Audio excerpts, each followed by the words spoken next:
Mahuva road પર railway ઓવરબ્રિજનું કામ ચાલી રહ્યું છે, પરંતુ કામના લીધે ડાયવર્ઝન બનાવવામાં આવ્યું છે. તે ડાયવર્ઝનને લીધે વાહન ચાલકોને અનેક મુશ્કેલી ભોગવવી પડી રહી છે.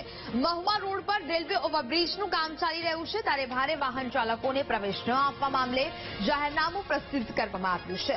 મોટા વાહનો સરકારના જાહેરનામાનો સરેઆમ ઉલાળ્યો કરી રહ્યા છે. હજુ લાંબા સમય સુધી આ કામ ચાલવાનું છે, જેથી મોટા વાહનોને બાયપાસ રોડ પર ચલાવવા માટે જાહેરનામું બહાર પાડવામાં આવ્યું છે. માત્ર નાના વાહન ચાલકોને અવરજવર માટે છૂટછાટ છે. દિવસભર હજારોની સંખ્યામાં નાના વાહનો પસાર થાય છે, પણ કાચા ડાયવર્ઝનને લીધે વરસાદ સમયે વાહન ચાલકોને હાલાકીનો સામનો કરવો પડે છે. ત્યારે આ રોડ પર ઝડપથી પાકું ડાયવર્ઝન બનાવવામાં આવે તેવી લોકો માંગ કરી રહ્યા છે. કાયમ 4 કિલોમીટર નીકળવાનું થાય છે.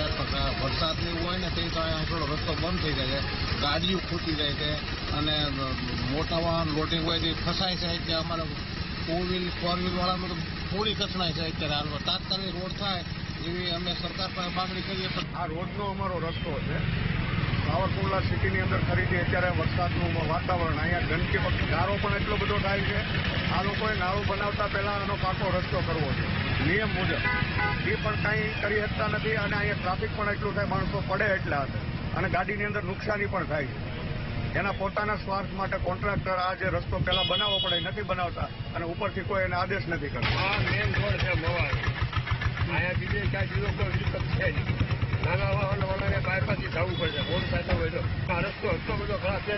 ખરેખર પહેલા આ રોડ લાંબાથી બનાવવો જોઈએ, પછી આ કામ પૂરું શરૂ કરવું જોઈએ એવી મારી ઈચ્છા છે. ખરેખર બહુ જોઈએ અને આગળ સ્કૂલ પણ છે, આગળ સંસ્કૃત પણ છે, તો વિદ્યાર્થીઓને જવા આવવા માટે પણ બહુ તકલીફ થાય છે.